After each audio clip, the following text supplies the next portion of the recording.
On health care, I think it's safe to say that the ongoing effort to repeal and replace Obamacare took a hit last week. But I don't think that has weakened anyone's resolve.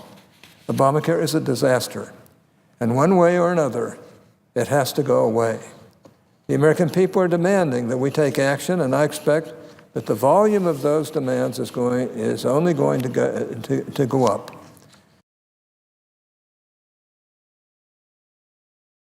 As with health care reform, there are some differences of opinion with regard to tax reform. Still, I think there's a remarkable amount of agreement, at least among Republicans, on the major issues we need to deal with to fix our broken tax code. Overall, I'd say that Republicans in the Senate, the House, and the White House agree on about 80% of the major tax reform issues, and a number of key and fundamental questions are answered in that 80%. Mr. President, as we approach the end of another week here in the Senate with a 2-week recess on the horizon, I think it's a good time to reflect on where we are on various high-profile efforts and to talk about the pathways forward. As is generally the case when any new administration comes into office, the Republican majorities in both the House and the Senate began 2012 with an ambitious agenda in order to make good on the promises we made to the American people over the last several years. Many of the key items on the agenda fall squarely in the jurisdiction of the Senate Finance Committee, which I chair. That being the case, my colleagues on the committee and I have been hard at work trying to find the right solutions on things like health care, tax reform, and trade policy. I don't think I'm going to surprise anyone when I say it hasn't been easy. Honestly, I think that might be the biggest understatement of the year. Things have been difficult for a number of reasons. One reason is that we're coming off of a bitter election year, one that shocked a number of our colleagues. After a hotly contested campaign, it can sometimes take a while for things to return to normal. However, I don't think that excuses the tactics and rhetoric we've seen from our friends on the other side of the aisle. In any of these big-ticket policy efforts, whether we're talking about repealing and replacing Obamacare, fixing the tax code, or updating America's trade policy, cooperation between the legislative and the executive branches is key.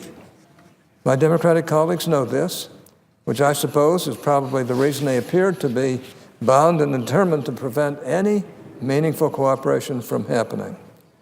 Now, don't get me wrong, I don't expect my friends to change their views and back policies that they find disagreeable. However, you'd think that at the very least they'd allow the new president to get his team in place, a courtesy that has typically been extended to past presidents regardless of party.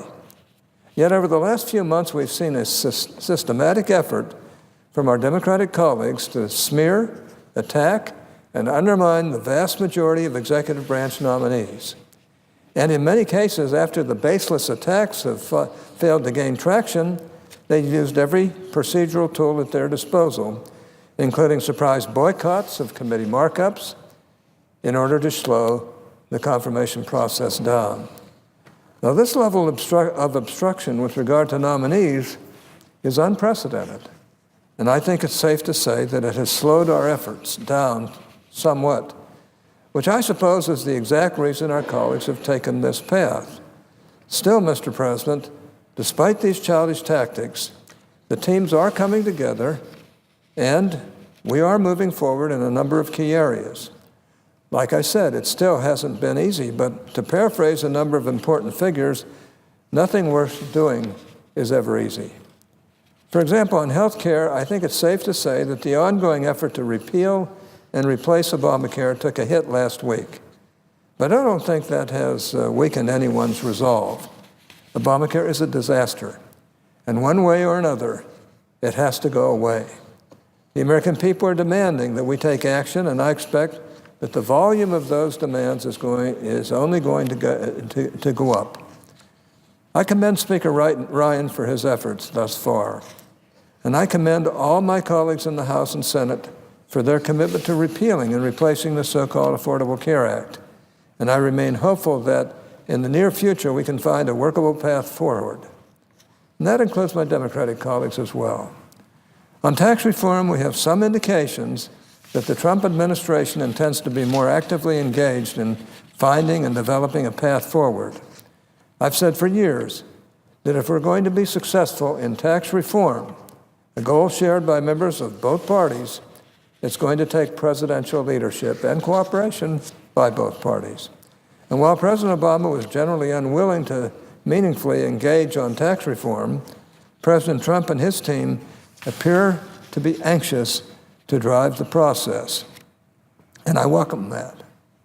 As with health care reform, there are some differences of opinion with regard to tax reform. Still, I think there's a remarkable amount of agreement, at least among Republicans, on the major issues we need to deal with to fix our broken tax code. Overall, I'd say that Republicans in the Senate, the House, and the White House agree on about 80% of the major tax reform issues, and a number of key and fundamental questions are answered in that 80%. For example, we all generally agree on the need for comprehensive reform. We agree on the need to bring down tax rates for businesses and job creators. We agree that we need a simplified rate structure on the individual side. We agree on the need to fix the international tax rules to level the playing field for American companies and encourage more investment in the U.S. And we generally agree on key process issues, including the appropriate revenue baselines and the use of macroeconomic analysis in budget scoring.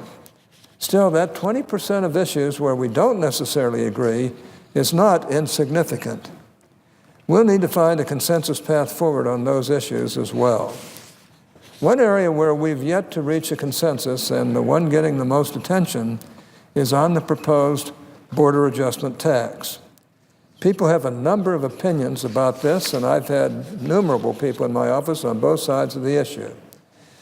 But like I say, there's a number of opinions on this proposal, and they've been more than willing to express them publicly. As for myself, I'm anxious to see what it looks like once our friends in the House put it all together.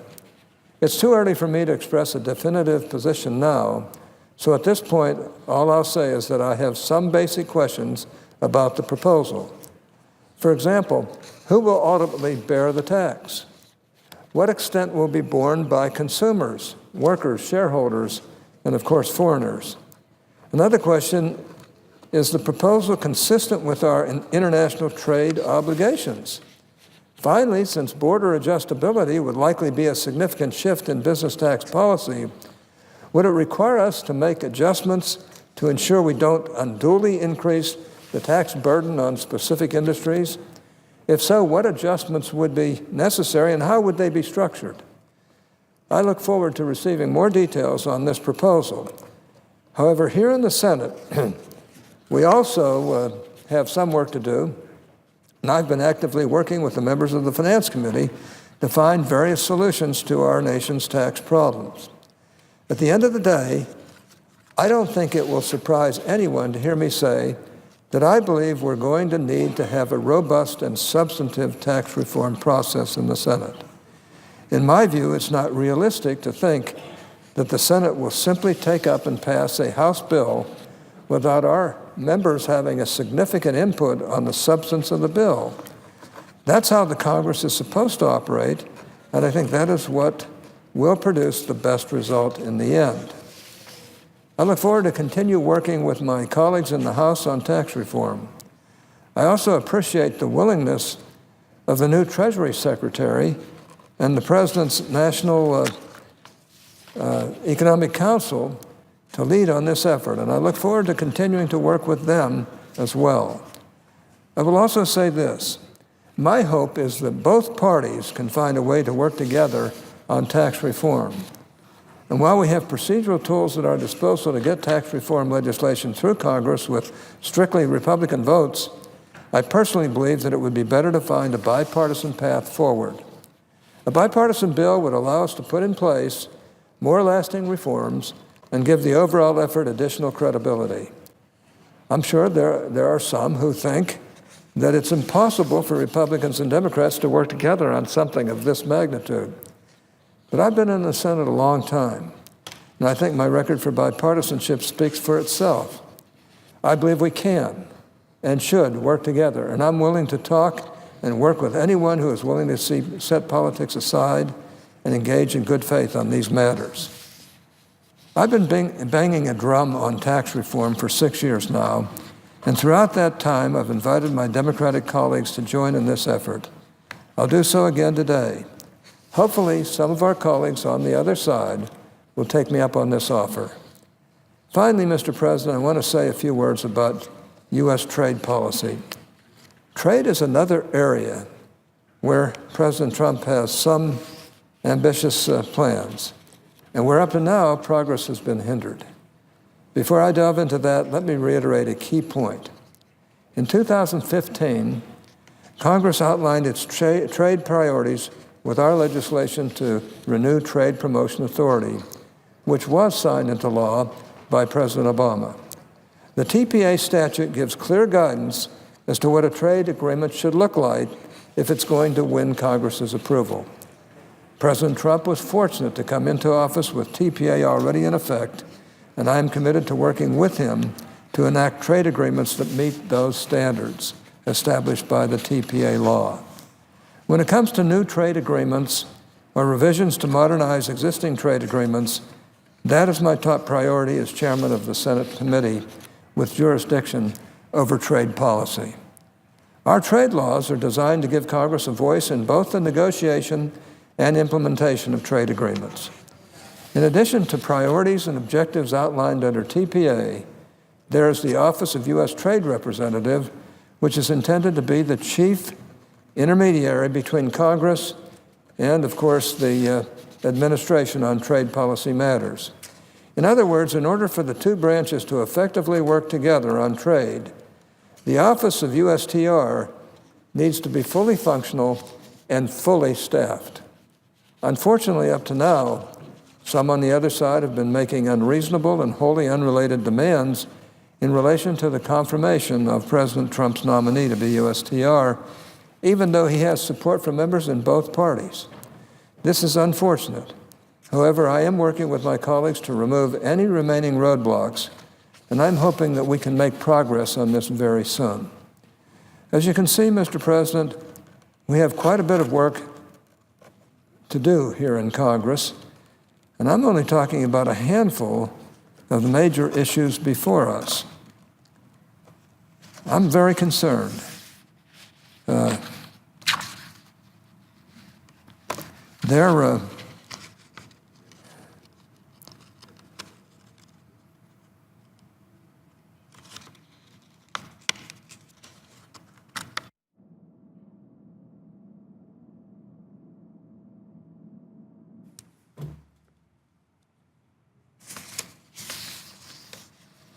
There are, of course,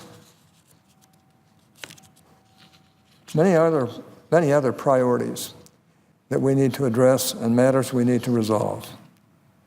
I'm hoping that in the coming weeks and months, as we put more distance between us and the 2016 election, more of our colleagues on both sides will be amenable to working together to address these kinds of important issues, even if it means allowing President Trump to claim some successes. With that, Mr. President, I yield the floor.